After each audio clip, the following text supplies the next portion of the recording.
ఎస్సిక్స్ ప్రేక్షకులందరికీ కూడా వినాయక చవితి శుభాకాంక్షలు. మనము ప్రస్తుతము చూసుకున్నట్టయితే కాజీపేటలోని శ్వేతార్క గణపతి దేవాలయంలో ఉన్నాం. మనతో రాధాకృష్ణ శర్మ గారు ఉన్నారు, వారు సిద్ధాంతి గారు. మరి వినాయక చవితిపై ఉన్న అపోహలు అలాంటివన్నీ కూడా నివృత్తి చేసుకునేందుకు మనం ప్రయత్నం చేద్దాం. వినాయక చవితి ఎప్పుడు జరుపుకోవాలి ఏంటి అనే అంశాల మీద వారితో కాసేపు ముచ్చడిద్దాం. స్వామి, చెప్పండి, అసలు వినాయక చవితి ఎప్పుడు స్వామివారిని నిలుపుకోవాలి, అదేవిధంగా ఎప్పుడు నిమజ్జనం చేసుకోవాలి? 27వ తేదీ వినాయక చవితి అవుతుంది.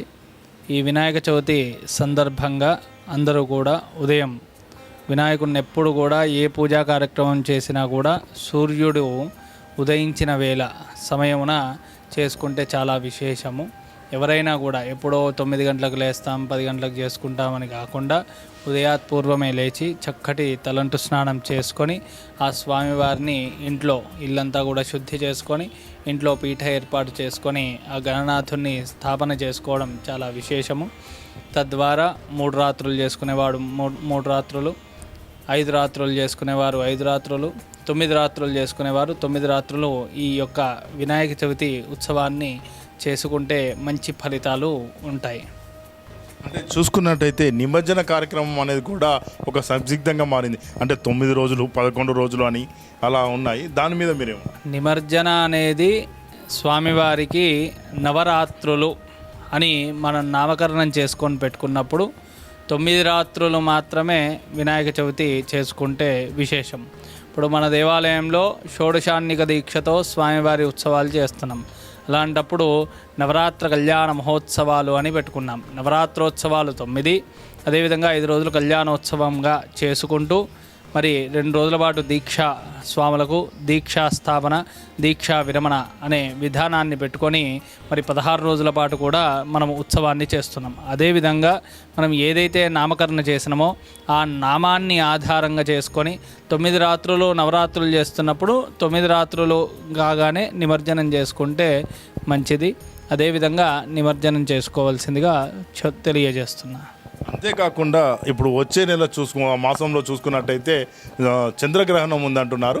మరి దానిపై కూడా కొంత నివృత్తి కల్పిస్తే బాగుంటుంది. 7వ తేదీ పౌర్ణమి రోజు, భాద్రపద శుద్ధ పౌర్ణమి రోజు రాత్రి వేళ చంద్రగ్రహణం ఉన్న విషయం వాస్తవమే. ఆ రోజు రాత్రి వేళలో అంటే సుమారుగా 10 గంటలకు 9 గంటల 58 నిమిషాల ఆ సమయంలో గ్రహణం సంభవిస్తుంది. సుమారు 1:30 సమయం వరకు సుమారుగా 3:30 గంటలు చంద్రగ్రహణం మనకు సంభవిస్తుంది. ఆ సమయంలో మరి చంద్రగ్రహణానికి సంబంధించిన గ్రహణ నియమాలు ఉంటాయి. ఆ గ్రహణ నియమాలను పాటిస్తూ ఎవరైతే ఉపాసకులు ఉంటారో ఉపాసన చేస్తూ మరి అదేవిధంగా ఎవరైతే గర్భిణీ స్త్రీలు ఉంటారో వారు బయటికి రాకుండా మరి తగిన ఆహార నిబంధనలను పాటిస్తూ మరి ఈ చంద్రగ్రహణ వ్రతం కూడా ఉంటుంది. గ్రహణం రోజు చేయాల్సినటువంటి అనుష్ఠానము, చేయవలసినటువంటి కార్యక్రమాలు, చేయవలసినటువంటి నదీ స్నానాలు, ఈ విధంగా గ్రహణము యొక్క నియమాలు కూడా ఉంటాయి. అవి చక్కగా ఆచరించుకుంటే గ్రహణము రోజు భగవంతుని అనుగ్రహం వల్ల మనం ఏవైతే అనుష్ఠానాలు చేసుకుంటామో వాటి యొక్క ఫలితం చాలా చక్కగా ఆ గ్రహణము రోజు మనకున్నటువంటి ఉపదేశాలు ఏవైతే ఉంటాయో అవి ఫలము లేకుండా పోకుండా మనకు స్థిరంగా ఆ యొక్క జప ప్రభావం మన శరీరం మీద కూడా ఉంటుంది. కనుక గ్రహణం రోజు తప్పకుండా నియమాలను పాటిస్తూ గ్రహణ నియమాలను పాటిస్తూ వ్యవహరించవలసిందిగా కోరుతున్నా. అంటే చూసుకున్నట్టయితే ఈ గ్రహణం పరిణామాలు అనేవి ఎవరికైనా రాశి వాళ్ళకు ఉన్నాయా? ఏ గ్రహణమైనా కూడా శుభ పరిణామాలు ఎప్పుడు కూడా ఇవ్వదు. ఏ గ్రహణమైనా కూడా గ్రహణము అంటేనే ఆ యొక్క గ్రహం ఏదైతే ఉంటుందో దాని యొక్క గతిని కానీ దాని యొక్క ప్రభావాన్ని కానీ క్షీణింపజేసేదే గ్రహణం. ఆ ప్రభావం క్షీణింపజేసినప్పుడు దానివల్ల శుభ ఫలితాలు ఎప్పుడూ కూడా రావు. ఒక సూర్యుడి కిరణాలు మన మీద పడ్డప్పుడు మన శరీరం ఎట్లుంటుంది, అదే సూర్యుని కిరణాలు అద్దం మీద పడి మన మీద పడ్డప్పుడు మన మీద ఉండే వేడి ప్రభావం వేరు.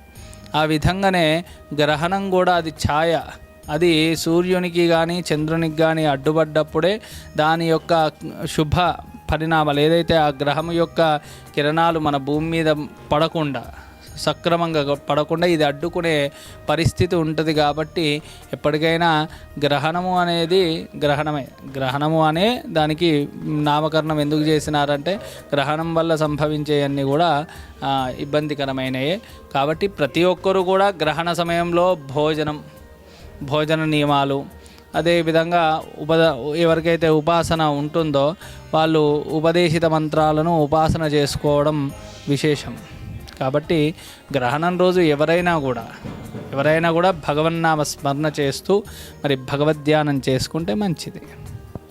చూసుకున్నాం కదండి వినాయక చవితి ఎలా జరుపుకోవాలి, అదేవిధంగా నిమజ్జన కార్యక్రమాలు, అదే తదనంతరం వచ్చేటువంటి చంద్రగ్రహణం ఫలితాలు కూడా ఎలా ఉంటాయి ఏంటి అనేది మనకు సిద్ధాంతి గారు వివరించారు.